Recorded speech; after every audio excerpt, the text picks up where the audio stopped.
we backed into the HFS budget knowing that it was the most pliable in our Human Services Appropriations Committee. And we believe that, given the shortfall, that we are going to probably go out a few extra days, after we passed a bill out of here, House Bill 2934, maybe, that would, get some money quickly to the Fed so that we can get a $90 million benefit, which would help us pay down our FY11 bills and get us to a 10-day payment cycle so that we'd be in a very good position. But yes, the payment cycle is likely to grow depending on the vendor, and we're going to do our best to pay our bills. But if you read the Beiser resolution, you'll know that our numbers in the House were very conservative. And they were conservative because every extra dollar that comes in is going to go not for new spending, but to pay down bills. And the bills will be accumulating at Medicaid, but any new revenue that does come in will pay down the payment cycle. When we talk about the payment cycle is going to grow, is it just for those Medicaid providers that had been getting paid on a 30-day cycle? Everybody. Everybody. And we're also, in our Medicaid reform BIM bill, budget implementation bill, we're asking people to,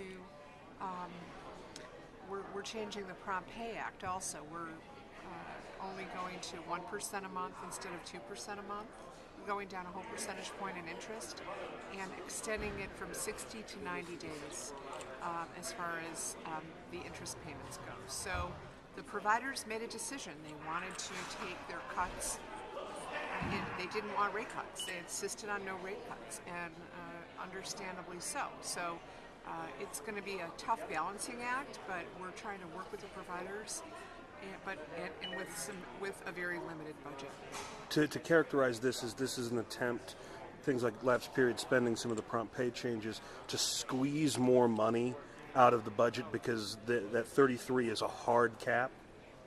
Is that a fair way to... Yes, it is. I believe, from what I've been witnessing, that there's not a lot of movement on it. There's no movement on that number. We're not spending over that number to the Senate's chagrin, but we're not spending. If there is extra money coming in, we are going to use it to pay down bills, which is what we should be doing, just like any other household in this state and in this country. And we also have, passed a bill last year that a lot of people haven't spoken about, which is the budgeting for results or the budgeting for outcomes bill. So we're going to have an opportunity. I know the Human Services Appropriations Committee is really putting people's feet to the fire on their spending. We've cut their operational printing and travel costs dramatically so that more money makes it to the street, so people who need service actually get it, and there's not all of this administrative cost. We're really scrutinizing budgets and looking at them very closely.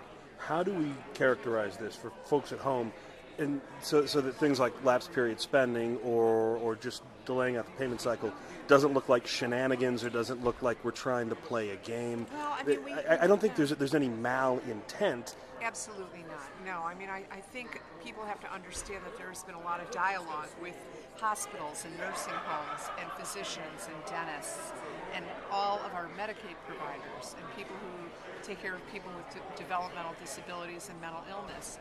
And when the prospect of a rate cut came up, they were very opposed to it because they felt that their rates in many of those instances haven't been increased in a decade and that they'll never get it back, and they would rather wait a few more days to get paid, and that's their choice. But in order for us to accommodate them without it costing the state more money, we have to bring the number down in the Prompt Payment Act so we're not making up the difference in interest to them. I know that this doesn't necessarily give us more money. No. But is there a price tag for the sort of wiggle room, which is how I think that it's fair to characterize this. That this gives the state a little bit of wiggle room with some of this. I like to use the word management. It gives us an opportunity to manage the budget, but I think the most overarching thing that you need to remember is the commitment that the new normal is not spending more, which is why you have the cap. It's pay down the debt, pay down the bills, pay the bills, pay the bills. So we're capping our spending, and then any new revenue that comes in is going to pay those bills.